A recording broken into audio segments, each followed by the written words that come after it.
Chewy's thinking.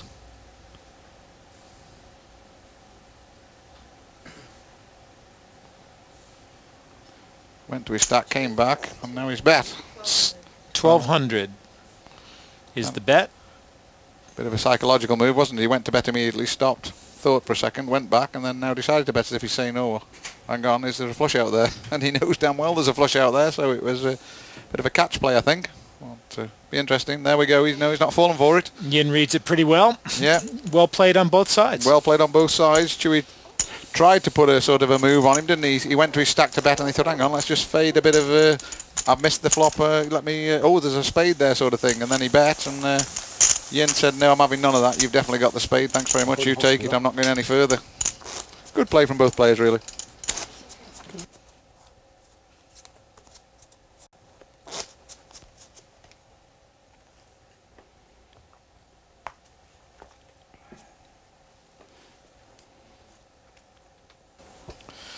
But the button's with Yin, and we're looking at Chewy, and he's got the ace of clubs and jack of hearts. Which he ought to be able to do something with, and a king 10 suited on the other side. This could be interesting. So, and that's the ace of clubs on the other side too. Yeah, and their hands the wrong way round. And that's all in. No hesitation. Wow. This is aggressive play, isn't it?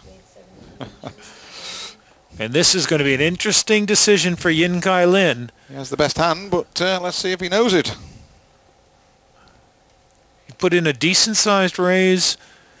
Will he let it go? Or will he try to win the match?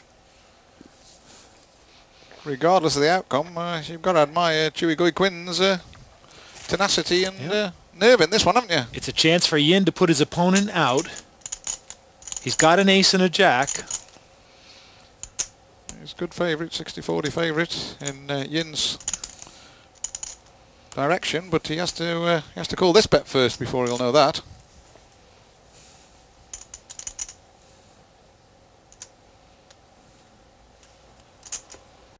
It seemed time to recall earlier plays by the look of it. He's looking up to the left. It's usually a recollection move, that one, if you read all the psychology books.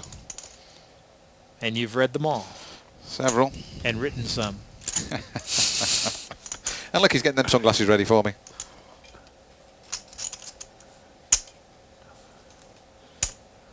Well, if he wins this hand, he can afford to give them to you. We'll see.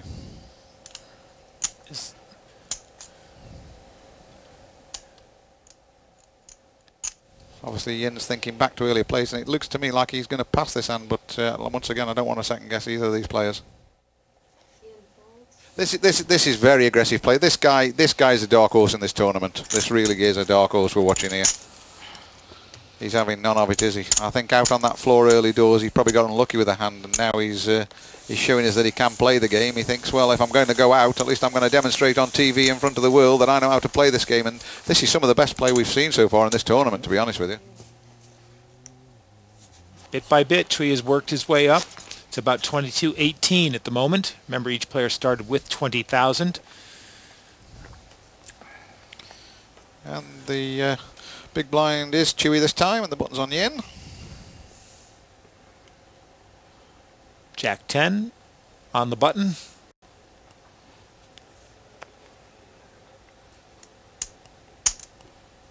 King 9 with Chewy. King of diamonds, 9 of spades out in the big blind position. Brings it up to 1,700. Interesting now. He calls.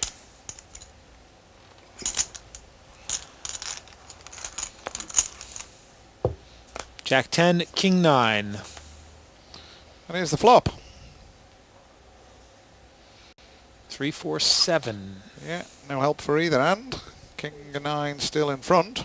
A couple of spades for both of them to try and pick up a spade draw on the turn. They check back.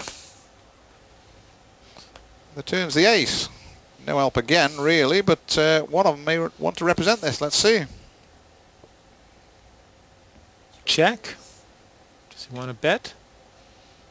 Nope. Oh, Yin's the one that could have represented it, sitting there with the button. Let's see what happens now. Let's see if Chewy takes up on this. And there's a pair of kings. He's hit the king anyhow, so let's see who wants to play this. He may just check this, he may bet it, he may check it. He may check it and then call if his opponent decides to pick it up, but he'll know from earlier exchanges. There he goes, he's trying to induce the bet. Yin doesn't fall for it. This is good play. You know, look, he's smile Yin, from Yin, Yin knew what Yin worked him out, didn't he? We called the play dead right. What he'd done is he checked, hoping his opponent would try and represent, so he could just say yes, I call, thank you very much. And neither of them put a foot wrong with that one, did they? This is great stuff, heads up. It really is. He certainly is. He looks a player in a different league at the moment, doesn't he? You know, he's everything's going his way. He's folding less. You know, the checking. He's calling all the shots exactly right, isn't he?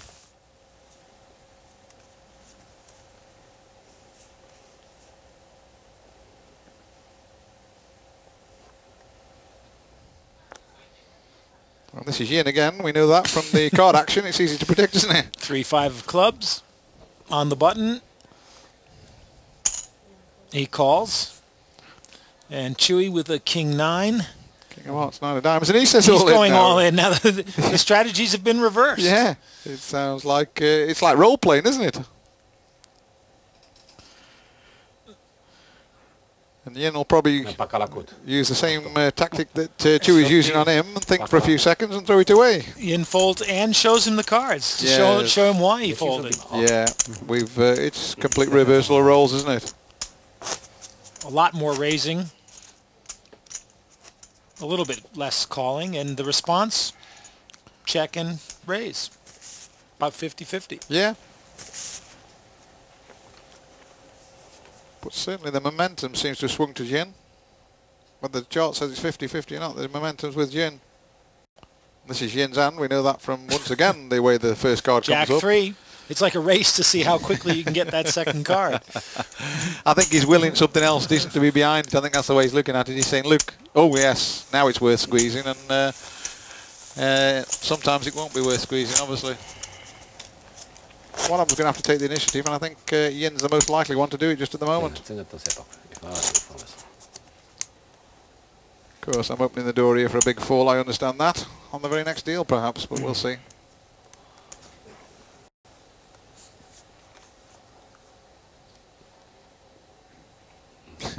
And this is Yin with an ace 4.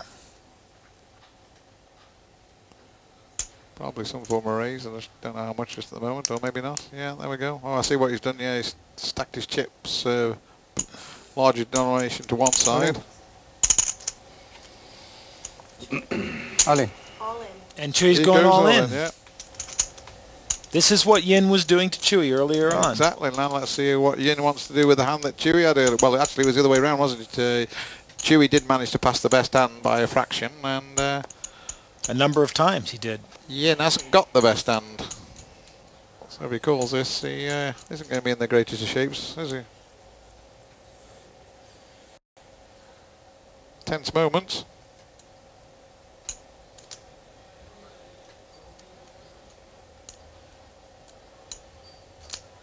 And position is everything. Well, it won't matter too much in this one because all the chips will be in.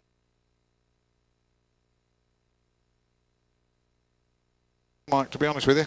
Now what I'm saying is when the position was changed. Oh, yeah. He liked that hand on the all-in. Yeah, I don't think he'll like this one, no. I think the way they've come up, we can safely... No, he's changing, have another look. He's just showing us for our benefit, but I think they're probably going to go in the muck. That time he shows them both at once, too. Yeah, I think looking at him, they'll both be going in the muck in a minute, but we'll see.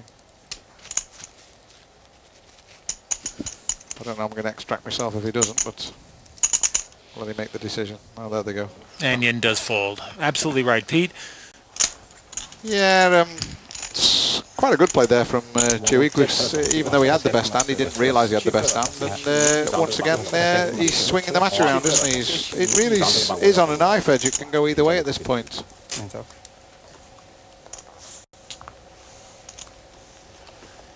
It seems like he's figured that Chewy will let a 50-50 hand go. Yeah, but he's still, you know, I mean, he's kind of guessing. He's got no prior information, has he, when he does it, and he's just kind of guessing. 2-5 of diamonds. Yeah, put a raise in with it, see how he feels. No, doesn't want to. Calls. And Yin with a 2-7. See, here's a classic example. If you'd have raised this, you'd have just picked the big blind off you, and he couldn't have. He really couldn't have stopped you doing it. As it happens, should you flop one